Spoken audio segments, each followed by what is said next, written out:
ఓం నమో వెంకటేశాయ. శ్రీ విష్ణు సహస్రనామ మాధుర్యమనే ఈ ధారావాహిక శీర్షిక 96వ ఘట్టాన్ని దాటి 97లోకి ప్రవేశిస్తోంది.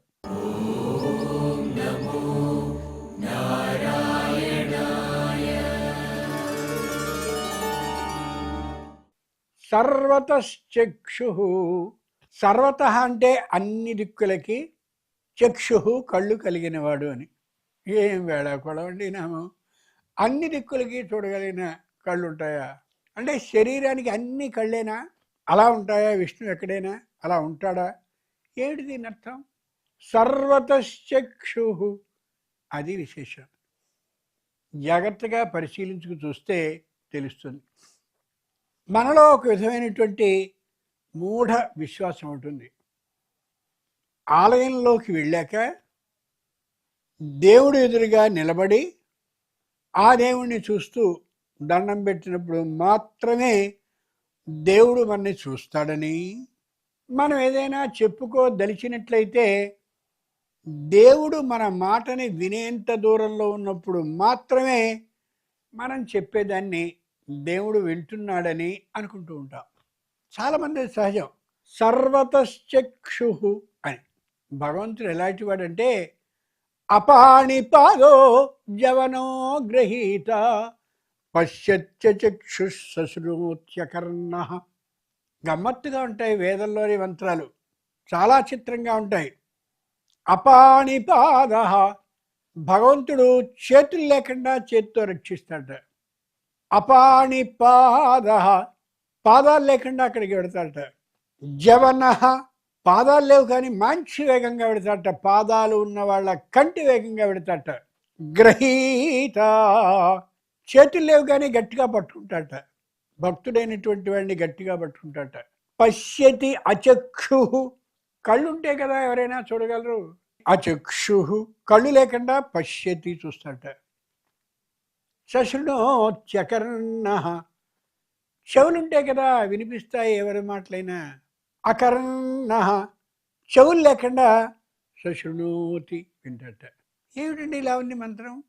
అలా ఉన్నప్పుడే ఏమిటి ఇలా ఉంది అని మనం ఆలోచిస్తాం. అంతేగా, గమనించుకోగలగాలి. ఎక్కడో చోట పాట వినిపిస్తూ ఉంటుంది. ఎక్కడికి దాదాపు మనకు ఒక 1/2 కిలోమీటర్ దూరంలో వినిపిస్తూ ఉంటుంది పాట. పెద్ద ధ్వనితో వాడు వినిపిస్తూ ఉంటాడు. అక్కడికి వెళితేనే పాట వినిపిస్తుందా? లేదుగా. ఇంత దూరంలో ఉన్నా మనకి ఆ పాట వినిపిస్తుందా లేదా?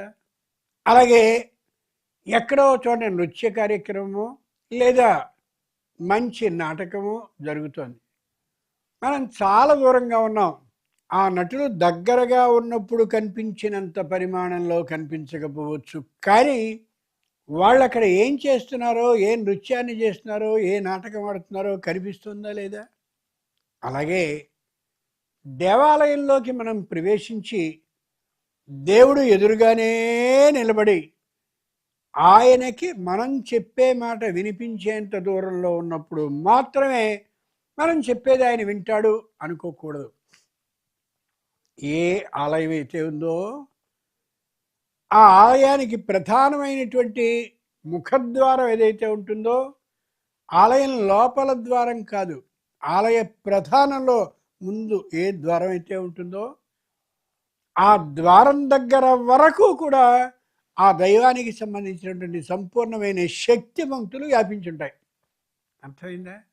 పూర్వపు రోజుల్లో దొంగలు అలా ధనాన్ని కాజేసుకుని వెళ్ళేటటువంటి వాళ్ళు ఆలయానికి సంబంధించినటువంటి శక్తి పంక్తులు ఎంతవరకు ఉంటాయో గమనించుకుని ఆ శక్తి పంక్తుల లోపల ఉండకుండా ఉండేలా అలా దూరం నుంచి వెళ్ళిపోతుండేవారు.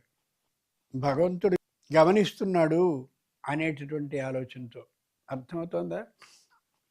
అంచేత మనం ఒకవేళ శ్రీ వెంకటేశ్వర స్వామి కాదు, కాళహస్తి కాదు, మరో ఆలయం ఎక్కడికి వెళ్ళినా ఆలయపు ముఖద్వారం ఎక్కడైతే ఉందో, ప్రధాన ముఖద్వారం, ప్రధాన ద్వారం కాదు, ఆలయానికి సంబంధించిన ఆలయం ఏదైతే ఉందో ఆ గర్భాలయపు ద్వారం కాదు, వీధిలో ఉన్న ద్వారం ఉందో అక్కడి వరకు ఆ శక్తి వ్యాపించుంటుంది. కాబట్టి అక్కడ నిలబడి స్వామి నేను రాలేకపోతున్నానయ్యా, శారీరక ఆరోగ్యం బాగుండలేదు, మానసికంగా అంత ఉత్సాహంగా లేను, లేదా నేను పొరుగురు నుంచి వచ్చాను, వాహనం మీద వెళ్ళవలసిన సమయం అయిపోయింది, అంచేత మన్నించని హృదయపూర్వకంగా వేడుకుంటే ఖచ్చితంగా ఆయన వింటాడు.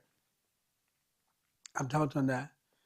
అక్కడెక్కడో వెంకటేశ్వర స్వామి ఉంటే ఆ కొండ కింద ఉండొచ్చుగా అమ్మవారు. తిరుచాన, తిరు అంటే మంగళాలని ఇచ్చే, చాన అంటే స్త్రీ అంటే అమ్మవారు. ఆ తిరుచాన ఆ ఊళ్ళో ఉండి తిరుచానూరు అనిపించుకోవడం ఏమాత్రం సరి? భార్యాభర్తలు ఒకే చోట కలిసి ఉండాలని కదా హైందవ ధర్మం, సనాతన ధర్మం పురాతనంగా వచ్చేటటువంటి సంప్రదాయం తెలియజేస్తుంది కదా. మరి ఆయన అక్కడ ఉంటే ఈవిడ ఇక్కడ ఉండడం ఏమిటి? పోనీ కొండ కిందైనా ఉండొచ్చుగా. కొండ కింద కూడా లేదుగా. ఆవిడ ఇక్కడి నుంచి 22 కిలోమీటర్ల దూరంలో ఉంటుందా? ఇదేమిటి అని ఒక్కసారి ఆలోచించండి. కారణం ఏమిటంటే ఎప్పుడూ తండ్రి కంటే తల్లి దగ్గరగా ఉంటూ ఉంటుంది. ఆ తల్లి దగ్గర చనువు ఎక్కువ ఉంటుంది ఎవరికైనా సరే, ఆడ కానీ మగ కానీ, సంతానమైనటువంటి వారికి. అమ్మ దగ్గరికి వచ్చి, అమ్మా అయ్య దగ్గరికి వెళ్ళే సమయం నాకు లేదు, వెళ్ళిపోవాలి, నేను ఇక్కడికి వచ్చినట్టుగా అయ్య నీ దగ్గరికి వస్తాడు కదా, వచ్చినప్పుడు ఒక్కసారి నువ్వు చెప్పు, ఇలా వీడు, ఇలా ఇది రాలేకపోతుందనే మాట చెప్పు అని కానీ చెప్పినట్లయితే ఆవిడ ఖచ్చితంగా ఆ విషయాన్ని అక్కడికి తెలియచేస్తుంది. ఇక్కడ ఈవిడికి చెప్తున్న క్షణంలోనే ఆ విషయం అక్కడికి చేరవేస్తుంది ఆవిడ. ఎలా అవుతుంది ఇది? మనం హృదయపూర్వకంగా కానీ చెప్పినట్లయితే ఆ వార్త అక్కడికి చేరుతుంది. తెలిసింది కదా. కాబట్టి ఏ ఆలయానికైనా సరే ఆ శక్తివంతులు ఆలయపు ఏ ప్రధాన ద్వారం ఉందో అక్కడి నుంచి చెప్పుకుంటే హృదయపూర్వకమైన భక్తితో, హృదయపూర్వకమైన శ్రద్ధ విశ్వాసాలతో ఖచ్చితంగా ఆ దైవానికి అది వినిపించి తీరుతుంది. ఎవనిచే జనించు జగము ఎవ్వని లోపల ఉండు లీనమై, ఎవ్వని యందు డిందు పరమేశ్వరుడెవ్వడు, మూల కారణం ఎవ్వడు, అనాది మధ్య లయుడు ఎవ్వడు. బాగా ఆలోచించి ప్రహ్లాదుడు చెప్పాడు వేళ.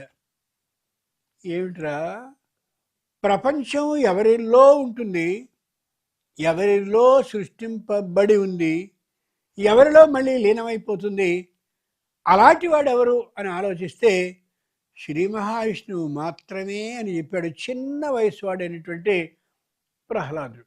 అర్థమవుతుందిగా.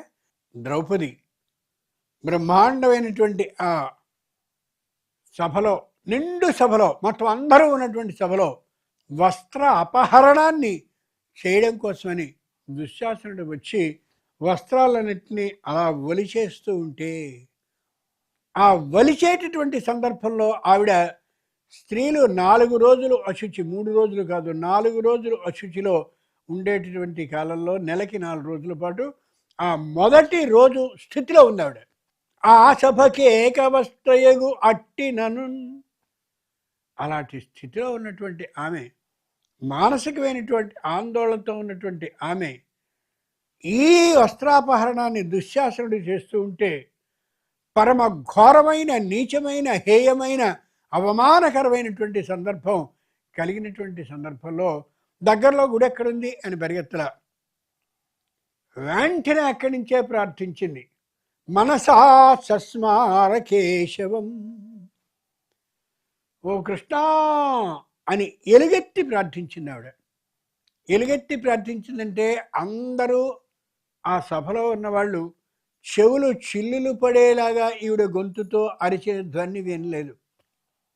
ఒక్కటే ఒకటి గుర్తుంచుకోవాలి, భగవంతుడితో చెప్పుకోవాలి అంటే లోపల అనుకోవాలి తప్ప గొంతెత్తి ప్రార్థించడం అక్కర్లా. ఈ లోపల మనం కానీ గట్టిగా అనుకున్నట్టయితే అది ఆయనకి మరింత బాగా చేరుతుంది. ఏమిటి అసలు ఎక్కడ హేతువాదానికి నిలబడేలా ఇదే? మనం లోపల పైకి మాట కూడా మాట్లాడకుండా లోపల చెప్తే అక్కడికి వినిపిస్తుందా? ఇక్కడ ఉంటాడు భగవంతుడు. మనం ఏదైనా తప్పు పని చేయబోయామనుకోండి, రే తప్పు తప్పు చేయకు చేయకు అనిపిస్తుందా లేదా?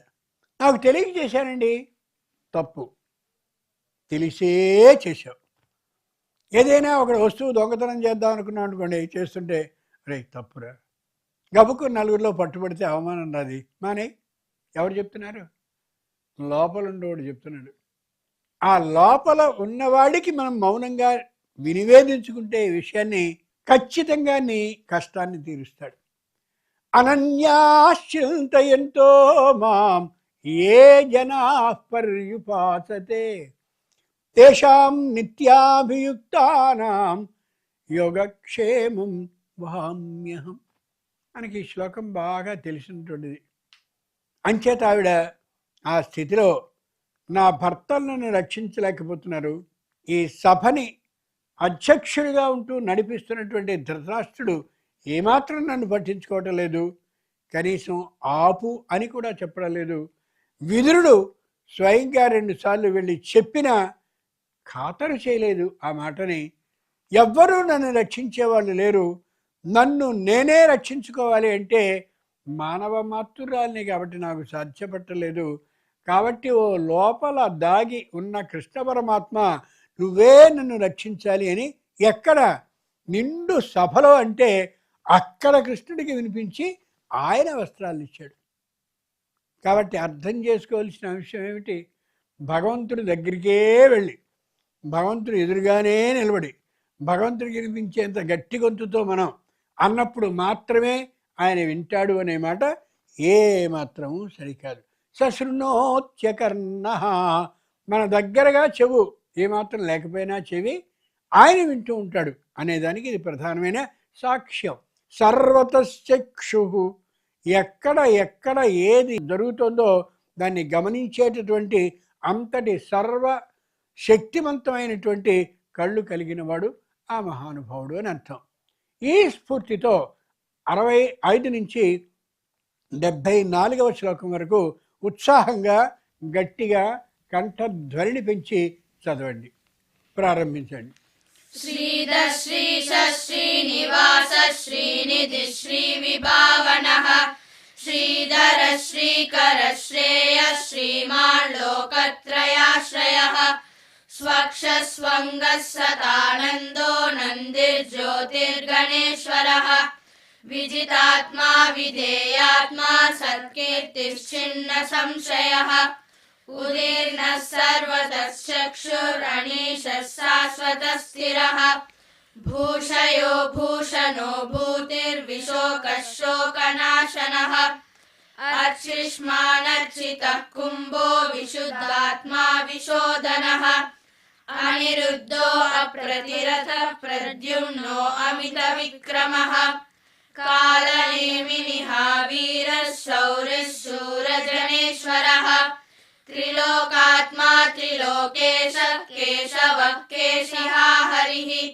కామదేవः కామపాలः కామీ కాంతः కృతాగమः అనిర్దేశ్య వపుర్విష్ణుర్వీరోऽనంతో ధనంజయः బ్రహ్మణ్యో బ్రహ్మకృత్ బ్రహ్మా బ్రహ్మ బ్రహ్మ వివర్ధనః బ్రహ్మవిద్ బ్రాహ్మణో బ్రహ్మీ బ్రహ్మజ్ఞో బ్రాహ్మణ ప్రియః మహాక్రమో మహాకర్మ మహాతేజా మహోరగః మహాక్రతుర్మహాయజ్వా మహాయజ్ఞో మహాహవిః స్తవ్యస్తవ ప్రియ స్తోత్రం స్తుతి స్తోతారణ ప్రియః పూర్ణ పూరయితా పుణ్య పుణ్య కీర్తిరనామయః మనోజవస్తీర్ధకరో వసురేతా వసుప్రదః వసుప్రదో వాసుదేవో వసుర్వసుమనాహవిః.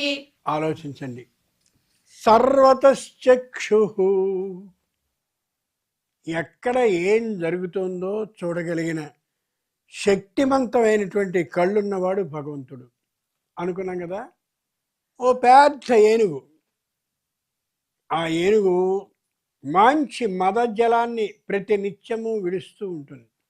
త్రివిశద్వర్షస్తు కలభ, ఏ ఏనుగుకి 30 సంవత్సరాల వయసు ఉంటుందో అప్పుడు ఒంటి నిండా విపరీతమైనటువంటి మదజలం అలా వస్తూ ఉంటుంది. అప్పటి వరకు అంత ఉండదు. ఇది మంచి మదజలాన్ని అలా స్రవింపచేసే శక్తి, లక్షణం, వయసు ఉన్నటువంటిది ఏనుగు. అంతేకాదు ఆ ఏనుగుకి చాలామంది భార్యలు ఉన్నారు. అంచేత ఆ భార్యలన్నిటితో కలిసి ఓ సరస్సులోకి దిగింది. పూర్వమే మనవి చేస్తున్న అంతకుముందు ఘట్టంలో పురుషుని పక్కన కానీ స్త్రీలు ఉన్నట్లయితే వీడిలో అహంకారం, గర్వం, ఆవేశం పెరుగుతుంది. వాళ్ళు కానీ ఇంకాస్త ప్రోత్సహించినట్లయితే తన బుద్ధి వశము, అదుపు తప్పుతుంది. నాకబ్బో చాలా బలం ఉంది, నేనెంతో పరిచయాలు కలిగిన వాడిని, నాకున్నటువంటి పరిచయాలు ఎవరికీ లేవు అని ఇంకా రెచ్చిపోతాడు. ప్రేక్షకులు బాగా జాగ్రత్తగా అర్థం చేసుకోగలగాలి. తెలిసినటువంటి విషయాన్నే గుర్తు చేస్తున్నాను. ఈ వెళ్ళినటువంటి ఏనుగు అలా సరస్సులోకి దిగగానే పెద్దదైనటువంటి ఒక మొసలొచ్చి ముందు 2 కాళ్ళని పట్టుకుంది. గుర్తుంచుకోండి, ఒక కాలు కాదు, వెనక కాళ్ళని పట్టుకున్నట్టుగా చిత్రకారులు గీస్తుంటారు, అస్సలు కాదు. ముందు 2 కాళ్ళని గట్టిగా పెట్టింది. మొసలికి నీటిలో బలం ఎక్కువ, ఏనుగుకి ఒడ్డున బలం ఎక్కువ. అంచేత ఈ ఏనుగు తన వెనుకగాళ్ళు 2తోటి ఏమిటిదో పెద్ద లెక్క అనుకుని గట్టిగా లాగడం కోసం ప్రయత్నించింది, వెనక్కి వెళ్ళడం కోసం, అంటే ఒడ్డుకి రావడం కోసం. ఆ లోపలున్న మొసలి అది నీళ్లలో మంచి బలం కలిగింది కాబట్టి అది లోపలికి లాగుతుంది. నీరాటవనాటములకు పోరాటము. నీరాటం అంటే నీళ్లలో తిరిగేది, వనాటం అంటే వనంలో తిరిగేది. వనంలో తిరిగేది ఏనుగు, నీళ్లలో తిరిగేది మొసలి. అది లోపలికి లాగుతోంది, ఇది ఒడ్డుకు లాక్కుంటోంది. ఏమీ సాధ్యం కాల ఏనుగుకి. కాసేపు అయిన తర్వాత ఏమైనా సరే నేను లాగేస్తాను అని గట్టిగా వెనక్కి ప్రయత్నించి నేను ఇంకా ఏ విధంగా కూడా ఒడ్డుకి రాలేను అని నిర్ణయానికి వచ్చింది. వింటున్నారా? వ్యక్తికి కూడా అంతే, కొంతసేపు పోరాడతాడు, తర్వాత ఇంక తన ఓపికని కోల్పోయి ఇంకా నేను గెలవలేను అని అనుకుంటాడు. అప్పుడు భగవంతుడు చూస్తుంటాడు అక్కడ, వీడు నన్ను కోరుతాడా, ప్రార్థిస్తాడా, భక్తి విశ్వాసాలతో నన్ను గురించి ఆలోచిస్తాడా అని. అప్పుడేం చేశాడు, ఏం పర్వాలా, నేను ఒడ్డుకి ఎందుకు రాలేను, నాకు ఇంతమంది పెళ్ళాలు ఉన్నారు కదా, కరేణువులు అంటారు. కరము అంటే ఏనుగు, కరేణువు అంటే ఏనుగు భార్య పేరు. వాళ్ళందరినీ పిలిచి, కరి అంటే ఏనుగు, కరేణువు అంటే ఆ ఏనుగు భార్య. వెంటనే వాళ్ళని పిలిచి నా తోకని పుచ్చుకుని మీ తుండంతో గట్టిగా లాగండి, మళ్ళీ ఆ వెనుకున్నటువంటి ఏనుగుందే ఆ తోకకి ఇంకో ఏనుగు మళ్ళీ తుండాన్ని బాగా గట్టిగా పెట్టి లాగండి. ఇలా వరుసగా అంటే అన్ని ఏనుగులు కూడా అలాగే పట్టుకుని ఈ ఉన్నటువంటి ఏనుగుని లాగబోతే తోక బలం తక్కువ కదా, తెగిపోయేలా అనిపించింది. అలా కాదు, మీ తుండాలని పెద్ద చేసి ప్రతి ఏనుగు యొక్క పొట్టకి చుట్టూరా చుట్టి లాగండి.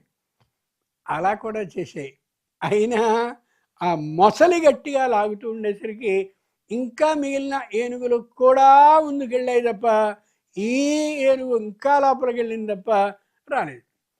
పురాణ ఇతిహాసాలు ఎంత గొప్పవి అంటే ఈ సందర్భంలోనే మనకి తెలుస్తుంది. ప్రతిరోజు కూడా వాటికి కావలసినటువంటి చిగుళ్ళని, వాటికి కావలసిన మంచి మంచి రుచికరమైన పండ్లని ఇన్నిటిని ఇచ్చింది. మొత్తం ఇన్ని భార్యలకి కూడా ఏనుగు అవన్నీ కొద్దిగా ప్రయత్నించి, మళ్ళీ గట్టిగా ప్రయత్నించి, ఇంకా గట్టిగా ప్రయత్నించి అన్నీ ఏమీ చేయలేక, భర్త నీ బాధ నువ్వు పడు, మేము ఇళ్ళకి వెళతాం అని వెళ్ళిపోయాయి.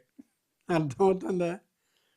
భగవంతుడు మాత్రమే అండ తప్ప మిగిలిన ఎవ్వరూ కాదు. ఇన్ని భోజనాన్ని చేశాయి, ఇన్ని సరదాలు, ఇన్ని సౌరభాలు, అబ్బో ఎన్ని చోట్లగో తిరగడాలు అన్నీ అయిపోయాయి.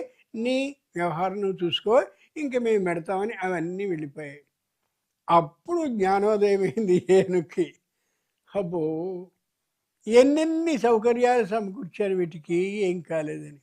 అప్పుడు కూడా ఓసారి తన శక్తి మీద తన ప్రయత్నంతో ఇంకొకసారి లాగి నేను ఏ విధంగానూ కూడా నేను ఒడ్డుకి రాలేను అనే నమ్మకంతో బాగా ఆలోచించి వెంటనే లవక్కింతయు లేదు ధైర్యము విలోలం వయ్యే ప్రాణంబులుంటావుల్ దప్పెను మూర్ఛ వచ్చే కనువుండస్యన్ శ్రమం వయ్యడిన్. నాకు చాలా శ్రమగా ఉంది, శరీరంలో ఓపిక పోయింది, శరీరం ఏ విధమైన శక్తి కలిగింది కావడం లేదు, నేను పూర్తిగా ఓడిపోయాను, జీవితం ఏ పోరాటాన్ని పెట్టిందో ఆ పోరాటంలో ఓడిపోయాను అని అంతవరకు అన్నాడు. అయినా భగవంతుడు ప్రత్యక్షం కాలేదు. అప్పుడు అన్నాడు, నీవే తప్ప ఇతపరం బెరుగమన్నింపగుంది రావే ఈశ్వర కావవే వరద సంరక్షింపు భద్రాత్మక. నీవే తప్ప ఇతపరం మెరుగ అనన్యాశ్చింతయంతో మాం అనే శ్లోకానికి అర్థం ఇదే. నువ్వు తప్ప నన్ను రక్షించేవాళ్ళు లేరయ్యా, నువ్వే రక్షించాలి నాకు. ఈ దిక్కు ఇంకంటూ ఉన్నట్టయితే నువ్వే తప్ప ఇంకెవ్వరూ లేరు, అంచేత నువ్వే రక్షించు అని ఎప్పుడైతే అందో ఈ ఏనుగు, అప్పుడు ఆయన విన్నాడు. సర్వతశ్చక్షు, ఎక్కడ ఏ ప్రాణికి ఏ కష్టం ఎక్కడ ఏ విధంగా ఎంత మొత్తంలో జరుగుతుందో గమనించగలిగిన శక్తివంతుడు కాబట్టి గమనించి వెంటనే అక్కడి నుంచి బయలుదేరి వచ్చాడు. బయలుదేరి వచ్చి ఏ మొసలి అయితే అక్కడ స్వయంగా ఈ ఏనుగుని బాధిస్తుందో వెంటనే ఆ మొసలిని ఖండించి ఈ ఏనుగుని రక్షించి ఒడ్డున చేరేలా చేశాడు. కాబట్టి మనం కూడా ఏం చేయాలి, ఏ దిక్కు తోచనటువంటి సందర్భం జీవితంలో అందరికీ కలుగుతుంది. ఆ కలిగినటువంటి సందర్భంలో వీళ్ళ మీద మాత్రమే నమ్మకం పెట్టుకోవడం కాకుండా, అలా అని చెప్పి భగవంతుడే నక్షిస్తాడు కాబట్టి మీరు ఎవరో చుట్టాలు మిత్రులు ఎవరు రావద్దు అనడం కాకుండా, వీళ్ళు చేయగలిగిన సాయాన్ని ఎంతవరకు చేయగలరో అంతవరకు చేయించుకుంటూ భగవంతుణ్ణి సంపూర్ణంగా కానీ నమ్ముకున్నట్టయితే ఖచ్చితంగా ఒడ్డున పడగలవు. అందుకనే తెలుగులో సామెత ఉంది, ఆయన వచ్చి ఒడ్డున పడేశాడండి అని. ఇదిగో ఏనుగు కథ, ఇది అర్థమవుతుందా? ఇది ఎక్కడ వెంకటేశ్వర స్వామి ఆలయ లోపల అరిచిందా ఏనుగు? కాదుగా. ఓ శ్రీకాళహస్తిలోకి వెళ్ళి అరవలేదుగా, ఇంకో చోటకి వెళ్ళి అరవలేదుగా. ఎక్కడో అరిస్తే ఎక్కడో అరిచిన అరుపు అక్కడ ఉన్నటువంటి వాడికి వినిపించిందా? సర్వతశ్చక్షు, అన్ని దిక్కులకి ఆయన అలా కంటిని ప్రసరింపజేస్తాడు. అన్ని దిక్కుల్లో ఏ దిక్కునైనా సరే ఒక్కసారి ఆ చెవి లేకపోయినటువంటి వాడు చెవితో వింటాడు. ఎంత దూరమైనా సరే తన చేతిని పంపించి రక్షణ కోసం మమదేహి కరావలంబం చేతిని ఊతగా ఇస్తాడు. అర్థమవుతుందా? చూడ్డానికి అక్కడ లేడు, ఇంకో చోట ఉన్నాడు, కానీ చూస్తాడు అక్కడ. అపాణిపాదు జవన గృహీత పశ్యచ్చక్షు శశునోత్యకర్ణ. అంత శక్తివంతుడు భగవంతుడు కాబట్టి గుళ్ళోకి వెళ్ళే దర్శనం చేయాలి అని అనుకోవాల్సిన అవసరం లేదు. ఈ స్ఫూర్తితో 65వ శ్లోకం నుండి 74వ శ్లోకం వరకు కంఠధ్వనిని పెంచి ఏక కంఠంతో చదువుతున్నట్టుగా చదవండి. శ్రీధ శ్రీశ శ్రీనివాస శ్రీనిధి శ్రీ విభావనః శ్రీధర శ్రీకర శ్రేయ శ్రీమాన్ లోకత్రయాశ్రయః స్వక్షస్వంగశతానందో నందిర్జ్యోతిర్గణేశ్వరః విజితాత్మా విధేయాత్మా సత్కీర్తిశ్చిన్న సంశయః ఉదీర్ణః సర్వతశ్చక్షురనీశः శాశ్వతస్థిరః భూషయో భూషణో భూతిర్విశోకः శోకనాశనః అర్చిష్మానర్చితః కుంభో విశుద్ధాత్మా విశోధనః అనిరుద్ధో అప్రతిరథః ప్రద్యుమ్నో అమిత విక్రమః కాలనేమినిః వీరः శౌరిः శూరజనేశ్వరः త్రిలోకాత్మా త్రిలోకేశः కేశవः కేశిహా హరిః కామదేవ కామపాల కామీ కాంతకృతాగమః అనిర్దేశవపుర్విష్ణుర్వీర్యోऽనంతో ధనంజయః బ్రహ్మణ్యో బ్రహ్మకృద్ బ్రహ్మ బ్రహ్మ బ్రహ్మ వివర్ధనః బ్రహ్మవిద్ బ్రాహ్మణో బ్రహ్మీ బ్రహ్మజ్ఞో బ్రాహ్మణ ప్రియః మహాక్రమో మహాకర్మ మహాతేజ మహోరగః మహాక్రతుర్మహాయజ్వా మహాయజ్ఞో మహాహవిః స్తవ్యస్తవ ప్రియ స్తోత్రం స్తుతి స్తోత్రారణ ప్రియః పూర్ణ పూరయిత పుణ్య పుణ్య కీర్తిరణామయః మనోజవస్తీరకరో వసురేతా వసుప్రదః వసుప్రదో వాసుదేవో వసుర్వసుమనాహవిః. చూశారు కదండి, తీర్థయాత్రలకి వెళ్ళొద్దు అనేది నా అభిప్రాయం కాదు, కానీ ఏవైనా సరే వెళ్ళవలసిందే అని శారీరక అనారోగ్యంతో ఉన్నవాళ్ళు, మానసికంగా స్థిరమైనటువంటి పరిస్థితిలో లేనివాళ్ళు, పెద్దవాళ్ళు అయినట్లయితే పిల్లవాళ్ళని నిర్బంధించకండి సంతానాన్ని. అలాగే సంతానం కూడా వాళ్ళు వెళతాను అంటే వెళ్ళొద్దు అని ఆ విషయాన్ని అలా చెప్పకండి. వాళ్ళకి అర్థమయ్యే విధంగా మీరు మీ తల్లిదండ్రులకి, ఆ తల్లిదండ్రులు మీకు చెప్పడం కంటే ఇక్కడి నుంచి ఈ మాధ్యమం ద్వారా కానీ ఉన్నట్లయితే నిజమే కదా అనే యథార్థం అర్థమవుతుంది. కాబట్టి శ్రీ విష్ణు సహస్రనామ మాధుర్యం అనే ధారావాహిక శీర్షిక ద్వారా కుటుంబంలో తల్లిదండ్రులకి సంతానానికి, సంతానానికి తల్లిదండ్రులకి మధ్య వచ్చేటటువంటి స్పర్ధ, పట్టుదల అనేది పూర్తిగా తొలగే అవకాశం ఉంటుంది. అందుకనే మనవి చేస్తున్నాను, విష్ణు సహస్రనామ స్తోత్రం అనేటటువంటి వంకతో లోకంలో కుటుంబాలు ఎలా చిన్నం భిన్నం కాకుండా ఉండాలో, కలిసి ఒకే చోట ఇష్టపూర్వకమైనటువంటి విధంతో ఉండాలో దాన్ని విష్ణు సహస్రనామం అనేది తెలియచేస్తోందనే యథార్థాన్ని దయచేసి గుర్తించండి. ఇదంతా కూడా ఆ మహానుభావుని అనుగ్రహం కారణంగానే సాగుతోందనే యథార్థాన్ని మర్చిపోకండి. ఇదే విధమైనటువంటి సహకారాన్ని అందిస్తూ ఉండండి. వినడం ద్వారా ఇదే విధమైనటువంటి ఆనందాన్ని మీరు నిరంతరం పొందుతూ ఉండండి. ఆ మహానుభావునికి ఈ సందర్భంలో మొకరిల్లుతూ సాష్టాంగపడుతూ ఓం నమో వెంకటేశాయ.